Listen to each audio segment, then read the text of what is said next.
Let's check and see if I can see myself. Is there a way to share this on my Facebook page? You should be able to. That I was haven't been. Yeah, if you go to your profile. I don't know how to do all that, ma'am. Let me see if I can share it to you. Yeah, share my profile. Do I do share my screen? No. Let me see if I can share it to you. Watch together. Your guess is as good as mine. Whenever you. We'll share it after. Yeah. All right, so let me go back and see.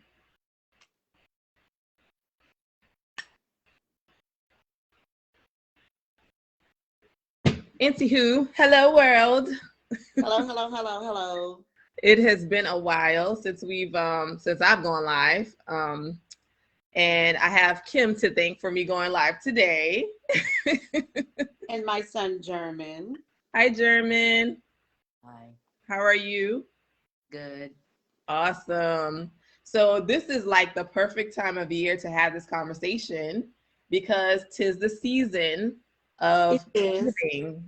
And oftentimes we hear people talk about how to give, but it's another when you are living proof of on the daily, you're giving beyond, just the normal way of how we view giving. So Kim, let me introduce myself for those of you who don't know me. My name is Candace Aku. I am the owner of South Carolina Buy Black Locally, the African Consciousness Coalition, and the Aku Venue. Behind me is a team of people who I love dearly. And today we are going to be doing this live because we used to have our SCBBL show where we would do different topics. And this is a great topic. And so when Kim presented the idea, I took her up on it. And I think this is a good time to have this conversation. So Kim, over to you. Well, I'm Kim Humphrey. Do I need to say what I'm the owner of and all of that stuff? If you want to. Let's see. I am the owner of Kimmy's Lanes Crystals, the owner of Higher Vibe LLC. I am an author who is writing her second book right now. Oh, the book that I wrote is called Dear Black Men, I Love You. And I'm currently writing my second book. Let's see. We are Charleston's Foster Family of the Year for 2018. And the 2019 Foster Family of the Year for the state of South Carolina. Wow, that is major. How do you even qualify for those recognition? I don't know. All I know is that my caseworker called me and she asked me, was I sitting down? I'm like, yeah, what's going on? What's wrong? And so then she told me about it, and she told me that they put me in for the one in Charleston, and I was flabbergasted. I'm like, oh my gosh, oh, okay, all right. Wow. And so they had the ceremony in Monk's Corner at the train depot. Nice. And then, and then for the one for the whole state of South Carolina, they invited us out to one of the female, what university is that out there that had the female basketball team? I don't know. that one. Well, they invited us to one of their games to present us with a game ball for being the Foster Family of the Year. Wow, that is huge, Kim. What, tell us a little bit about what got you passionate about fostering. Well, I only have one child. She is now 27, but at the time she was 16 and she was in her senior year of high school, and I had a 4-bedroom house, and I'm like, what am I going to do with all this house when she leaves? Because she's definitely getting up out of here. She's going to college. Right. She had already made her mind up. She was going to college. Right. So I'm like, what am I going to do with this 4-bedroom house? So then I was like, it would be wrong of me, selfish of me, not to share it with somebody. Mm-hmm. And so that's where I started looking into fostering. Wow. So when you looked into fostering, did you have like your mindset on what type of foster mom you wanted to be? Like you wanted this type of kid you wanted to take on? Like what was your mindset in that area? Well, when I first started fostering, I only fostered teenage girls. That was it. teenage girls. Because I'm like, older kids, teens, they don't get accepted as much as younger children. Yeah. And then teenage girls come with their own set of baggage, being a girl. And so I felt like I was most needed taking in teenage girls because, I can teach them, hygiene, school, I could teach them different things. And with just us females being in the house, they would be more comfortable, more open. Right. And so that's why I did girls first.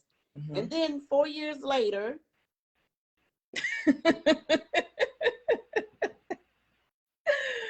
German. well, and then, let's see. I had this one foster daughter in my house. She turned 18 in my house. Oh. And as soon as she turned 18, she started smelling herself. And so it came, yes, honey. And so it came to the part. She didn't want to be there. She ran away. I was like, I'm done with fostering. I called the Bear Foundation. I said, look, I am done. I am no longer fostering anymore. Forget you ever knew me. Don't call me. Cancel all of my, just pretend like you never heard of me.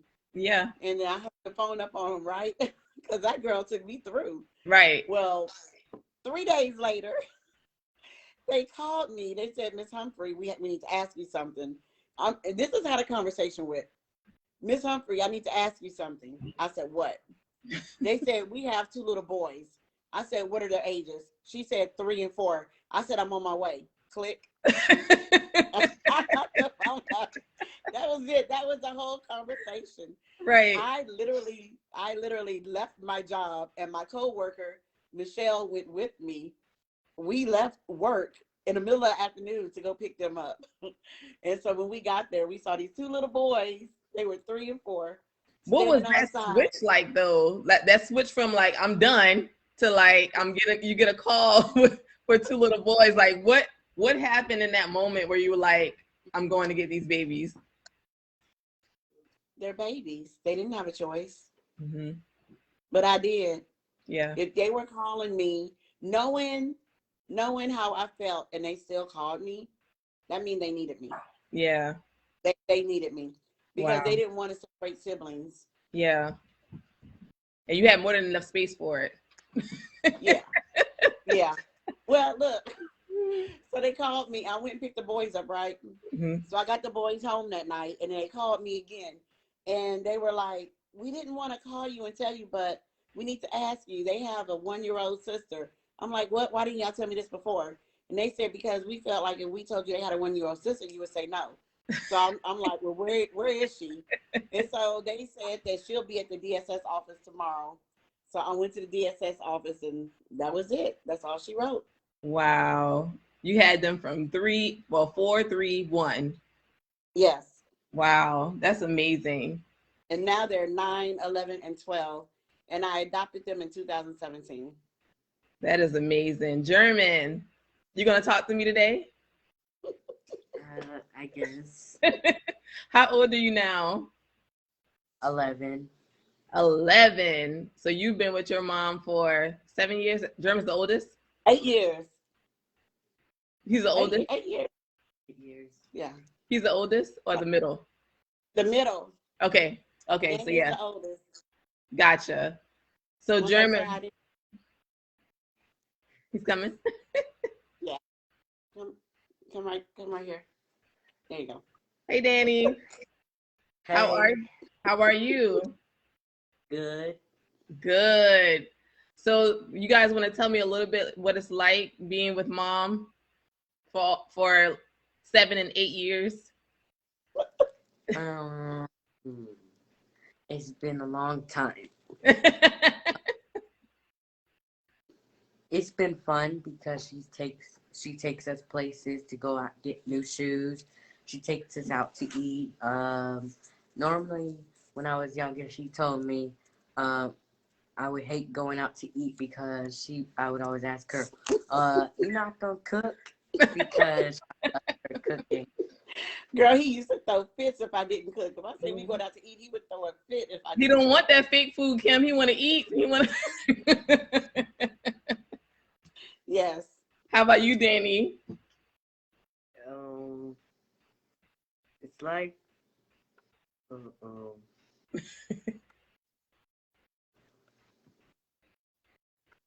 You want to think about it? Yes. All right. Danny has had a journey himself. Yes, he's autistic. Yeah, but you've done a lot in that area with him as well. Yeah, when I first got him, he was nonverbal. He was not potty trained. He didn't know how to use silverware utensils. He was 4 years old, and he didn't know how to do any of that. Wow. Now he's his own man, right, Danny? But we just say that's Danny. We just say that's Danny. Exactly. That's cool. But Kim, why did you feel like it was important for people to understand fostering and adoption? Like, why do you feel like that's important? Because there's kids out there that need somebody. They need a forever home. They need love. Mm-hmm. Not all these foster homes out here are great homes, and we need more people with great homes to foster. Right. I mean, you never know. You could find your new family member. Yep. And you've recently done a little bit more in this area. Yeah. I've been fostering again. Yeah. We're not gonna stop. But I did tell my caseworker. So I'm with YAP, SC YAP here in Charleston. That's the agency that I'm with now. Is it just YAP? SCYAP. Okay. SIAP. Okay. And so I have my own caseworker with SIAP, and I went ahead and told her, we're ready to adopt again. Mm-hmm. And so, that's music to her ears. So they're looking around for us. What is the adoption process like for people who might be overthinking what it takes to qualify? First of all, people think it costs a lot of money to adopt, and it doesn't. Uh-huh. It takes literally $0 to adopt. Wow. Because if you adopt them from foster care, then the state of South Carolina pays all the legal fees. Okay. Yeah. And people, they don't realize that. Because the first thing they'll say is, "Oh, I don't have the income." Yeah. You don't need the income to adopt. They pay the legal fees for you. And then people might say, "Oh, I don't make enough money and I can't support them." Well, you do get a stipend to foster. So they're helping you out. They give you a certain amount of money a month. They're helping you out with feeding and clothing that child. So you're not doing it on your own. I mean, all that baby needs is a bed and a closet to hang some clothes up in. That's all they need. What about the horror stories of having your children that you've been raising already and then adding to with, new children who you don't really know much about besides probably the case files? Like, being that you've gone through that, what are some things that you can share with people on that myth busting, if any? Everybody is not for everybody. Always keep that in mind. Everybody is not for everybody. If that child does not fit in your family, do not feel bad about that. Okay. Because everybody is not for everybody. The great thing is, I always tell people before they adopt, you always foster first before you adopt. That way you can make sure that everybody, forms together correctly. Yeah. There's a lot of horror stories. I mean, attitudes and personalities are going to clash, but it takes patience and communication to get through it. Yep. Wow. Where's Desi? Dazzling upstairs. Okay.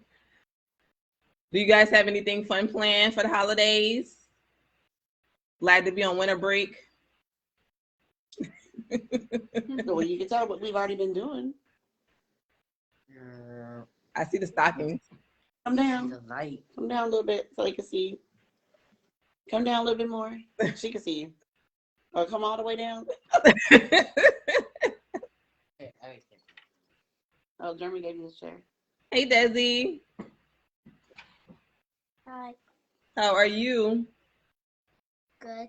The baby of the house. The guys got to talk, but you didn't get to talk. Are you? How has it been being with mommy? Good. Good. You are a hard worker. You the baker, the planter. Those are some of the things that I've seen from you. Is there anything else you want to share?